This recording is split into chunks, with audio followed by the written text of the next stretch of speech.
विद्या बिन मति गई, मति बिन नीति गई, नीति बिन गति गई, गति बिन वित्त गया, वित्त बिन शूद्र गए।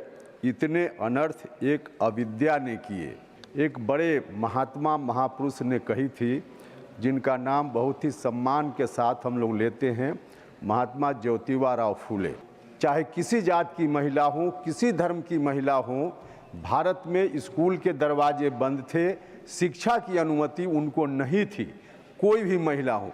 उस वक्त महात्मा फूले साहब ने महिलाओं की शिक्षा पर विशेष ध्यान दिया और सबसे पहले अपनी धर्म पत्नी सावित्रीबाई फूले को उन्होंने पढ़ाया, खुद से उनको शिक्षक बनाया।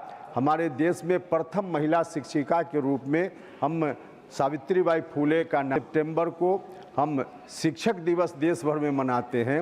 वैसे ही 3 जनवरी जो माता सावित्रीबाई फूले का जन्मदिन है, 3 जनवरी को महिला शिक्षक दिवस के रूप में पूरे देश में मनाने का निर्णय भारत सरकार को करना चाहिए।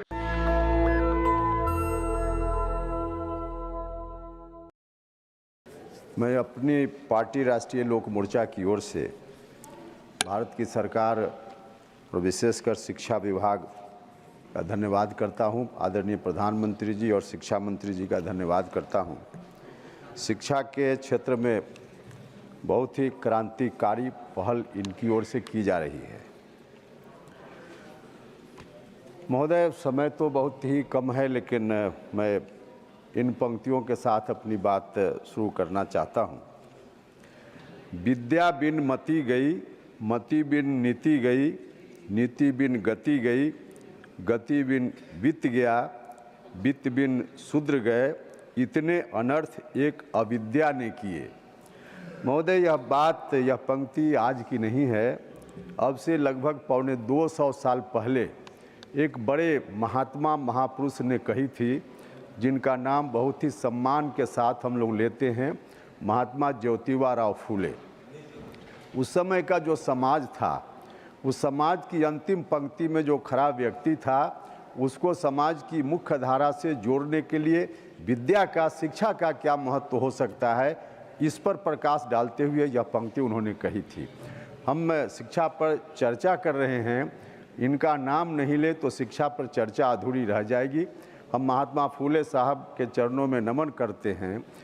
अभी हम सब और सरकार का भी हम धन्यवाद इसलिए विशेष रूप से करना चाहते हैं कि सरकार ने महिलाओं के सशक्तिकरण की बात बहुत ही ज़ोर शोर से की है, ईमानदारी से कर रही है और महिलाओं के सशक्तिकरण की दिशा में उनके लिए शिक्षा की नितांत आवश्यकता है। महिलाओं की संख्या निश्चित रूप से पहले से कम रही थी, शिक्षण संस्थानों में महिलाएं कम आ पाती थी, लेकिन सरकार की पहल के कारण महिलाओं की संख्या स्कूल एजुकेशन में, हायर एजुकेशन में सब जगह बढ़ रही है। अच्छी बात है। लेकिन उस वक्त 250 साल पहले जबकि चर्चा हम कर रहे हैं, उस वक्त महिलाओं को, चाहे किसी जात की महिला हो, किसी धर्म की महिला हो, भारत में स्कूल के दरवाजे बंद थे, शिक्षा की अनुमति उनको नहीं थी, कोई भी महिला हो। उस वक्त महात्मा फूले साहब ने महिलाओं की शिक्षा पर विशेष ध्यान दिया और सबसे पहले अपनी धर्म पत्नी सावित्रीबाई फूले को उन्होंने पढ़ाया, खुद से उनको शिक्षक बनाया। हमारे देश में प्रथम महिला शिक्षिका के रूप में हम सावित्रीबाई फूले का नाम याद करते हैं। महोदय, उस वक्त जब शिक्षिका के रूप में बन गई, अपने पति से पढ़ने के बाद सावित्रीबाई फूले, उन्होंने प्रथम विद्यालय महिलाओं के लिए इस देश में स्थापित की। तब से महिलाओं को शिक्षा का अवसर मिल रहा है। हम गुजारिश करना चाहते हैं माननीय मंत्री जी से कि माननीय कुशवाहा साहब तुरंत करते हैं, 1 मिनट से। हम मंत्री जी से आग्रह करना चाहते हैं कि जिस तरह से 5 सितंबर को हम शिक्षक दिवस देश भर में मनाते हैं, वैसे ही 3 जनवरी जो माता सावित्रीबाई फूले का जन्मदिन है, 3 जनवरी को महिला शिक्षक दिवस के रूप में पूरे देश में मनाने का निर्णय भारत सरकार को करना चाहिए। यह हम इनसे आग्रह करते हैं। बात तो और भी करनी थी, लेकिन समय नहीं है, इसलिए इन्हीं शब्दों के साथ मैं धन्यवाद करते हुए अपनी बात समाप्त। नेशनल दस्तक की आपसे गुजारिश है कि अगर इसको बचाना चाहते हैं तो नेशनल दस्तक को सब्सक्राइब करने के लिए रेड कलर के सब्सक्राइब बटन को दबाएं, फिर बेल आइकन की घंटी दबाएं।